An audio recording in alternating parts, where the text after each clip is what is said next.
निसंदेह 2029 में राहुल गांधी जी के नेतृत्व में जो है कांग्रेस पार्टी और इंडिया गठबंधन सरकार बनाएगा और राहुल गांधी जी प्रधानमंत्री बनेंगे। और अखिलेश जी एक बहुत बेहतर व्यक्ति हैं, उनमें बहुत संभावनाएं हैं और कॉर्पोरेट को बढ़ावा देने वाले, आम जनता की आवाज को दबाने वालों को कभी मैं नेता नहीं मानता। और ये कैसा गुजरात मॉडल है, भाषण से पेट नहीं भरता। आज देश के किसान के क्या हालात। दरअसल ये भारतीय जनता पार्टी का डर है कि वो छात्रों की आवाज से डरती है। और हम लोगों ने, अगर अमित शाह जी हो या कोई भी हो, हम लोग इस देश को संविधान देने वाले बाबा साहेब का अपमान जो करेगा वो बर्दाश्त नहीं कर सकते। हम लोग उसका डटकर विरोध करेंगे और हम लोगों ने विरोध किया। उत्तर प्रदेश की जनता ने भारतीय जनता पार्टी को जैसे 2024 में उनकी वास्तविक स्थिति तक लेकर के गए थे, वैसे 2027 में बहुत निर्णायक और ऐतिहासिक परिणाम आने वाले हैं। मैं मानता हूं कि प्रियंका गांधी जी, आदरणीय डिंपल यादव जी, ऐसे लोग हमारे लिए एक आदर्श हैं। और नमस्कार, आज हमारे साथ चैट विद नैंसी में बात करने के लिए कृषि छात्र संघ के अध्यक्ष, कांग्रेस में एनएसयूआई के छात्र नेता डॉक्टर सौरभ सौजन्य जी हैं। तमाम सारी राजनीति पर चर्चा होगी, लेकिन शुरू से करते हैं कि कानपुर देहात के कस्बे पुखराया से निकलकर यहाँ तक की सफर, सौरभ जी, कैसा रहा आपका? पहले तो मैं बहुत धन्यवाद दूंगा नैंसी, मुझे यहाँ आमंत्रित करने के लिए और अपनी बात रखने का मौका देने के लिए। और आपके सभी दर्शकों को भी मैं आपके माध्यम से धन्यवाद देता हूँ। ये सफर जो है पुखराया जैसे कस्बे से निकलना, जहाँ पर सपने बड़े थे जी, संसाधन सीमित थे और वहां से निकलना और अपने आप में एक चुनौती भरा सफर जरूर था, लेकिन हमारे पास जो है एक आत्मबल था। और वैसे भी कानपुर देहात वैचारिक धरती रही है और कानपुर देहात से तमाम सारे लीडर निकले और मैं तो बहुत छोटा व्यक्तित्व हूँ। बस हाँ, वहाँ के गांवों ने, खेतों ने, खलियानों ने सत्य और न्याय पर चलने की जो प्रेरणा दी वो आज तक है और उसी को लेकर हम आगे बढ़ रहे हैं। जब पढ़ाई के लिए आपको भेजा गया कानपुर, परिवार को पता चला कि राजनीति से जुड़ाव हो गया, तो परिवार का क्या रिएक्शन था? क्योंकि हर माँ बाप का सपना होता है कि उनका बेटा पढ़े और एक सरकारी नौकरी में जाए, और वो भी उस समय आपने पॉलिटिक्स चुनी, क्या रहा? बड़ी इंटरेस्टिंग स्टोरी है। जब मैं कानपुर आना चाहता था तैयारी के लिए प्रवेश परीक्षाओं की, एंट्रेंस एग्जाम की, तो घर में हम बड़ा डेमोक्रेटिक माहौल था।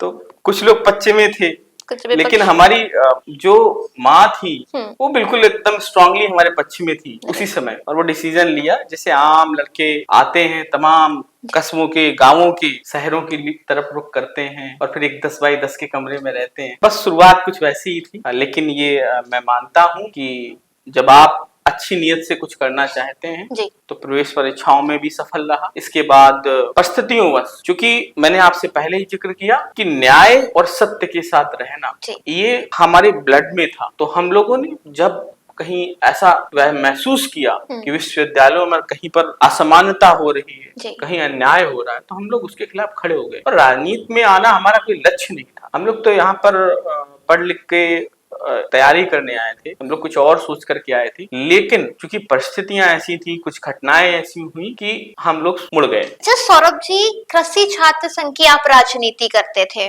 छात्रों की आवाज उठाते थे, फिर कांग्रेस पार्टी से कैसे जुड़ा हुआ? और वो भी उस समय जब बीजेपी पीक पर चल रही, हर कोई बीजेपी की ओर जा रहा, उस दौरान आपने विपक्ष की पार्टी को चुना, कांग्रेस को चुना, ये कैसे रहा? दरअसल क्या था कि हम लोग जो है, जब मैं अध्यक्ष बनने से पहले की एक इनसाइड स्टोरी है। दरअसल क्या है कि मैं जो प्रत्याशी थे उनमें सबसे कम उम्र का प्रत्याशी मैं ही था। तो और मैं उस समय जो है अपने स्नातक के अंतिम वर्ष में था। तो मुझे कुछ एक प्रत्याशी थे, उन्होंने कहा कि जो है अभी आप रह लीजिए, हार जाएंगे और इस तरह की तमाम बातें हुई। तो मैं, कोई नहीं, लड़के देख लेते हैं। अच्छा।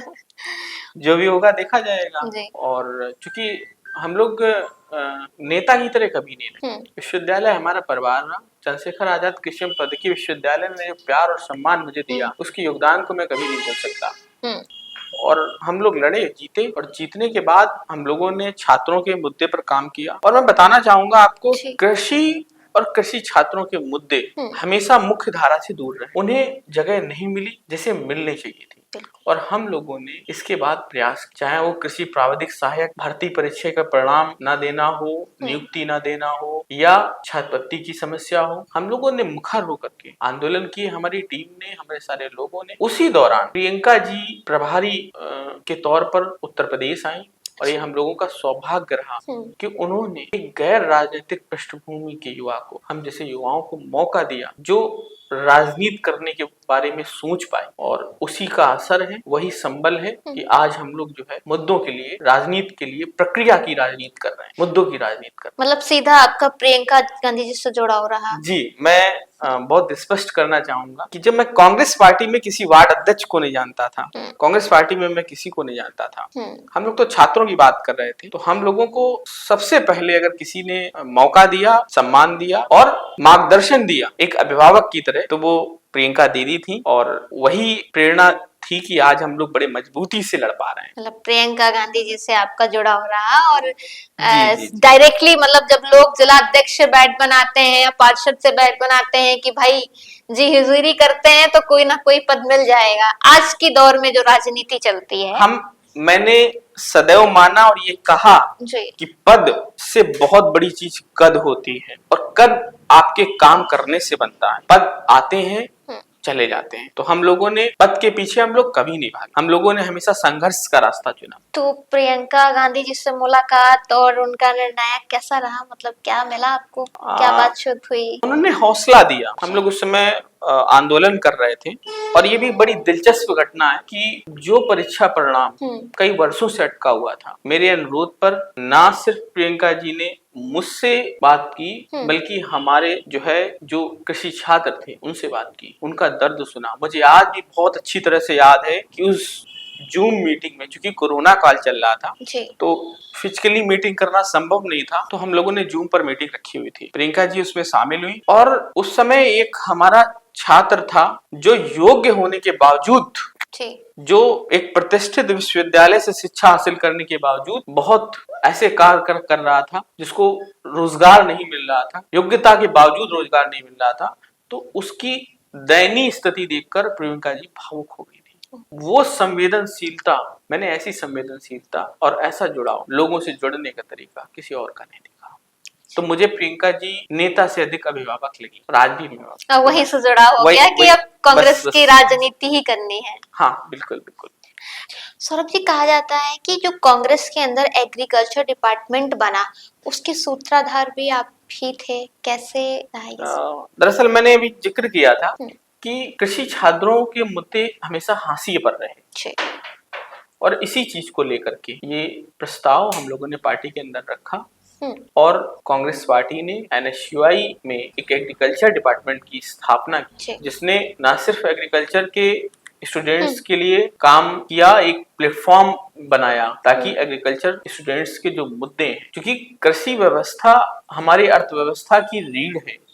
बिल्कुल बोला जाता है agriculture is the culture of all cultures, तो उसके ही लोगों के मुद्दे अगर मुख्य धारा में ना आ पाए तो ये एक बड़ी शर्मनाक स्थिति है। तो कांग्रेस पार्टी ने उस चीज को रिकॉग्नाइज किया और उस प्रस्ताव को स्वीकार किया, और वो एक डिपार्टमेंट बना जिसको आपने रखा। खैर, राजनीति में है आप, तो बहुत सा समय आता है कि जो हम लोग देखते हैं वो नहीं होता, उससे पलट भी होता है।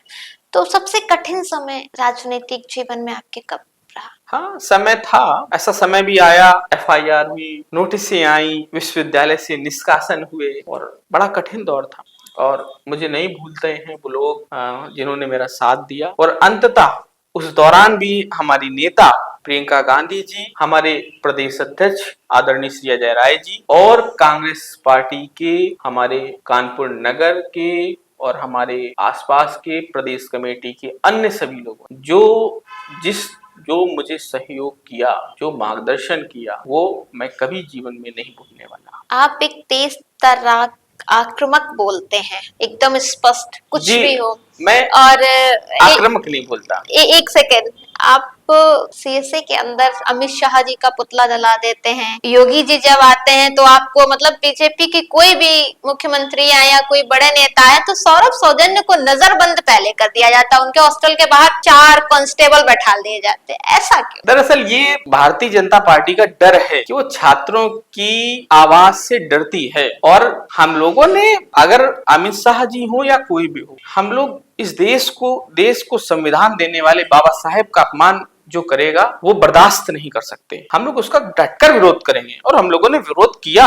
और जय भीम बोलना कहां से अपराध हो गया भाई कैंपस के अंदर? अब आप उस पर FIR करें, आप उस पर मुकदमे करें, कुछ भी करें, तो हम लोगों ने भाई संसद के अंदर अगर देश के गृह मंत्री इस चीज का अपमान करेंगे, बाबा साहेब का अपमान करेंगे, तो क्या हम कैंपस में उसका विरोध नहीं कर सकते? हम लोगों ने किया। और ये अगर एक छात्र की आवाज से भारतीय जनता पार्टी और प्रदेश की सरकार डरती है तो ये लोकतंत्र में के लिए ये डर अच्छा। सौरभ जी, 2027 विधानसभा चुनाव आप कैसे देखते हैं और किस विधानसभा सीट से आपकी चुनाव लड़ने की तैयारी है? दरअसल मैं मानता हूं कि 2027 का विधानसभा चुनाव न सिर्फ उत्तर प्रदेश के लिए बल्कि देश के लिए निर्णायक और ऐतिहासिक साबित होने जा रहा है। 2027 के चुनाव में उत्तर प्रदेश की जनता ने भारतीय जनता पार्टी को जैसे 2024 में उनकी वास्तविक स्थिति तक लेकर के गए थे, वैसे 2027 में बहुत निर्णायक और ऐतिहासिक परिणाम आने वाले हैं। तो कौन से विधानसभा सीट से लड़ रहे हैं सौरभ सौजन्य? देखिए, हम लोग जो है, मैंने पहले भी कहा कि हम लोग पद नहीं प्रक्रिया की राजनीति करते हैं और हमारे लोग, हमारी पार्टी हाईकमान जहां से आदेश देगी उसी सीट से लड़ जाएंगे। उसी सीट से लड़ जाएंगे। मतलब ये तो क्लियर है कि 27 में सौरभ सौजन्य चुनाव लड़ेंगे। हम लोग लड़ने से कभी नहीं डरे। लड़ेंगे, हम लोग लड़ने से कभी नहीं डरे। बिल्कुल बिल्कुल, यही वजह है कि आपके पास नजरबंद पहले हो जाते हैं, कोई भी अगर नेता आता है। लड़ने से हम लोग कभी नहीं डरे। 27 में लड़ेंगे, मजबूती से लड़ेंगे, मजबूती से लड़ने वाले हैं। ओके, तो अच्छा, आप खुद को पारंपरिक नेताओं से कैसे अलग मानते हैं, क्या है? दरअसल हम लोग, मैंने अभी कहा, मैं पद की राजनीति नहीं करता, मैं प्रक्रिया की राजनीति करता हूँ। मैं मुद्दों के लिए लड़ने वाला व्यक्ति हूँ और हम लोग राजनीति को पेशा नहीं मानते, हम लोग राजनीति को सेवा का अवसर मानते हैं और ये हमारे लिए, यही हमारी प्रेरणा है और यही हमारा तरीका है। सौरभ जी की तरफ से आज के जो नए नेता, जो युवा हैं, बन रहे हैं, उनके लिए क्या संदेश है? युवाओं से मैं कहना चाहूंगा कि भाई, राजनीति गंदी नहीं है, गंदी चीज नहीं है, आप उससे इस तरह दूर मत भागिए। राजनीति एक अवसर है, बस हाँ, कुछ गलत लोगों के आ जाने से कुछ गलत चीजें हो जाती हैं और ऐसा इसलिए है कि अच्छे लोग इसमें नहीं आते। मुझे लगता है कि युवाओं को आगे आना होगा, पढ़े लिखे लोगों को आगे आना होगा और तभी हम इस देश का भविष्य सुधार पाएंगे और भारत को, जो वाकई में विश्व गुरु बनाने की हमारी कल्पना है, उसको हम लोग साकार कर पाएंगे। तो आज से 10 साल बाद सौरभ सौजन्य को कैसे देखा जाए? 10 साल, 20 साल या किसी भी समय मैं स्वयं को जनता के लिए लड़ते हुए, उनके लिए काम करते हुए एक ऐसे व्यक्ति के तौर पर पहचाना जाना पसंद करूंगा, बजाय किसी पद के, किसी विधायक, सांसद या मंत्री के पद के। इस तौर उससे अधिक मैं पसंद करूंगा कि मुझे मेरे काम से, मेरे संघर्ष से पहचाना जाए। सौरभ जी, यहाँ से एक छोटा सा रैपिड फायर गेम खेलते हैं हम, इंस्टेंट आपको जवाब देने हैं। श्योर है ना?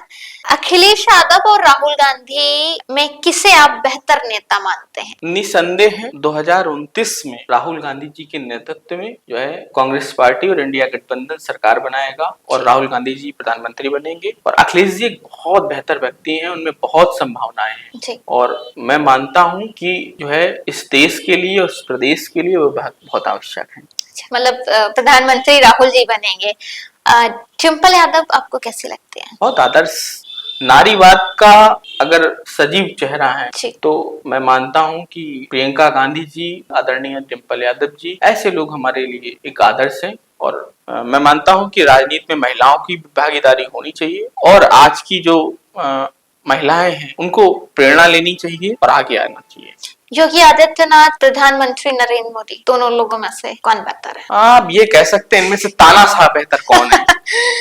क्योंकि दोनों के काम करने का तरीका वही है। दोनों तानाशाह हैं। दोनों तानाशाह। इस समय तो सिर्फ फुटबॉल है, कौन बड़ा तानाशाह बन ले।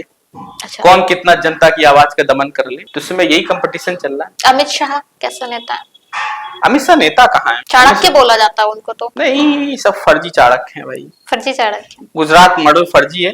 कैसा कॉर्पोरेट को बढ़ावा देने वाले, आम जनता की आवाज को दबाने वालों को कभी मैं नेता नहीं मानता। और ये कैसा गुजरात मॉडल है? भाषण से पेट नहीं भरता। आज देश के किसान के क्या हालात, वो देश भूल नहीं सकता कि जिस तरीके से किसान आंदोलनों पर कैसे लाठीचार्ज हुआ, क्या हाल हुआ, वो नहीं भूल सकते। आज बेरोजगारी चरम पर है, युवा सड़क पर है, और आप अगर आवाज उठाते हैं तो आपका दमन होता है। आखिरी सवाल नैन्सी पूछेगी, चैनल कैसा लगा? बहुत अच्छा लगा और मेरी बहुत शुभकामनाएं हैं, और मुझे पूरा भरोसा है कि जब मैं अगली बार कभी नैन्सी पूछेगी ये चैनल पर आऊंगा तो नैन्सी एबी से बहुत बेहतर कर रही होंगी, और मेरी बहुत व्यक्तिगत शुभकामनाएं हैं आपको। बहुत बहुत धन्यवाद।